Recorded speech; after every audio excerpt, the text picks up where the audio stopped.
Olá, tudo bem com você? Eu gostaria de compartilhar com você hoje sobre um tema, não de escatologia, mas outros temas. E eu gostaria de fazer um paralelo, um confronto entre aquele povo que viveu no tempo dos juízes e também um povo que Paulo encontrou numa cidade chamada Bereia, que foram chamados lá em Atos capítulo 17 de Berianos. Então, como é que você se coloca? E eu faço o seguinte paralelo. Aqueles que viveram no tempo dos juízes, eu vou chamar de indecisos, porque eles viviam num tempo em que ora estavam muito animados para andar com Deus, ora estavam pessimistas, desanimados, incrédulos.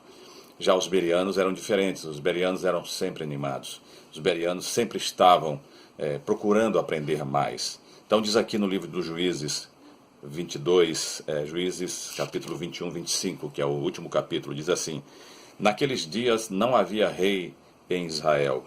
Cada um fazia o que achava mais correto, mais reto. Cada um fazia o que achava mais correto. Esse era o tempo dos juízes. Israel teve cerca de 13 juízes, dentre eles uma mulher que foi Débora. Então eles viveram alguns tempos difíceis.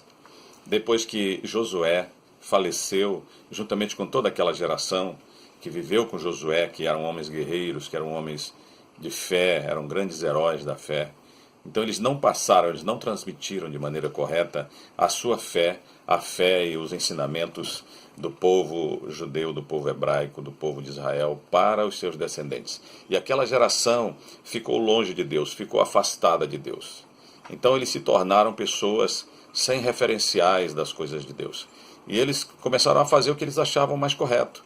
Isso trouxe uma série de problemas para o país. O país ficou completamente dividido, não havia unidade entre as tribos do povo de Israel. Eles conquistaram mais de 60 cidades na região de Canaã e ficaram divididos porque não havia aquela unidade da fé, não havia aquele ensinamento unificado para que eles se voltassem para Deus, para que eles servissem a Deus. Então, com relação ao estudo das Escrituras, a história de Israel e a forma de adorar a Deus, ficou perdido, ficaram perdidas. Então, eles se tornaram muito fracos. E os inimigos, então, atacavam de vários lados. E depois que eles passavam muitos anos sob a dominação dos seus inimigos, então um ou outro começava a clamar a Deus e então eles se voltavam para Deus, se arrependiam dos seus pecados. E Deus mandava então um libertador, um juiz. Alguém que podia reuni-los, alguém que podia chamá-los e levá-los de volta para andarem com Deus e para buscarem força em Deus e buscarem a solução. E assim eles eram libertos, eram livres daquele problema e passavam a ter 10, 20, 30, até mesmo 80 anos de paz depois desses grandes livramentos. E esse tempo demorou cerca de 300 anos. Foram muitos anos de sofrimentos. Então eles tinham um ciclo no livro de Juízes. O ciclo tem muitas formas de representar esse ciclo. Eles estavam com Deus, estavam em bonança, em paz no seu território, podiam plantar, podiam colher, podiam viver em felicidade lá no seu território, e depois eles se afastavam de Deus, e em seguida geralmente se afastavam de Deus na outra geração, porque os filhos não seguiam os caminhos dos seus pais, e aí, depois que eles se afastavam, vinha a apostasia, e depois então os seus inimigos invadiam o território e os subjugavam, e os oprimiam, e os perseguiam e os matavam.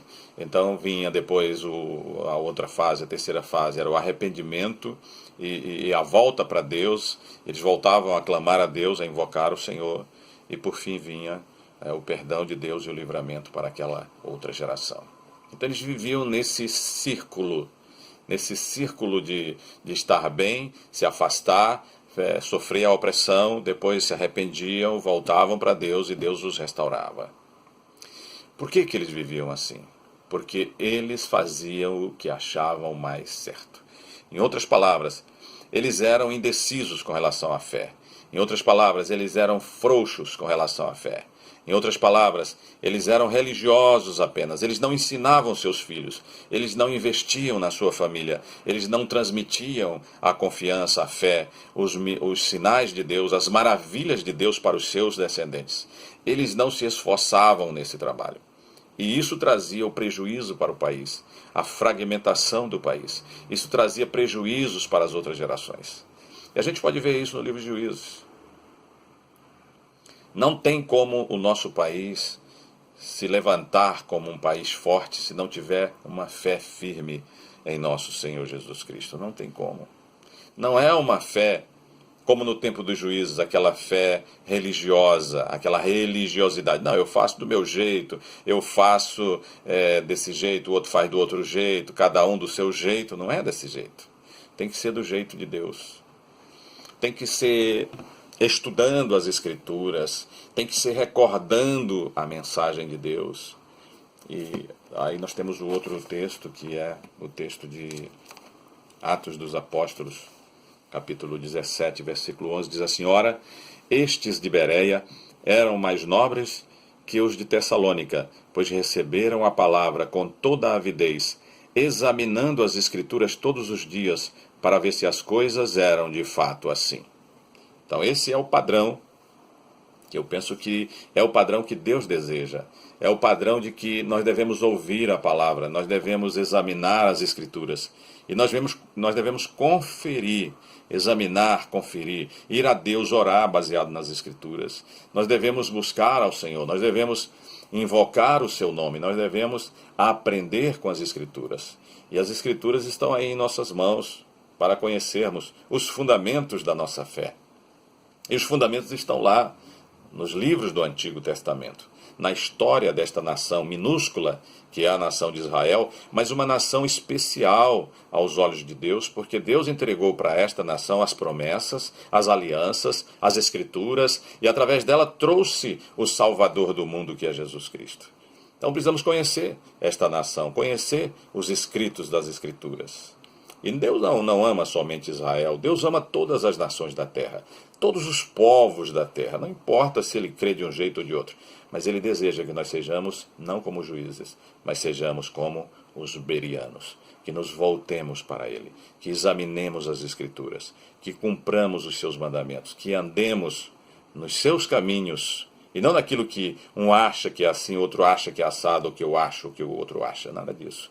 Nós devemos examinar as Escrituras. A gente deve ser quadrado nas Escrituras. Deve ser fechado nas Escrituras. A gente deve ser firme, bem estruturado nas Escrituras. Jesus disse: examinais as Escrituras, porque julgais ter nelas a vida eterna. E são elas mesmas que testificam de mim. Mas não quereis vir a mim para terdes vida. Então devemos examinar as Escrituras e ir a Cristo, e andar com Ele, e colocar nossa vida no seu jugo, e aprender com Ele, e caminhar com Ele, até aquele dia em que vamos estar na casa do Pai, na presença do nosso Papai Deus, do nosso Pai Celestial. E lembre-se, o Rei está voltando, é tempo de preparação.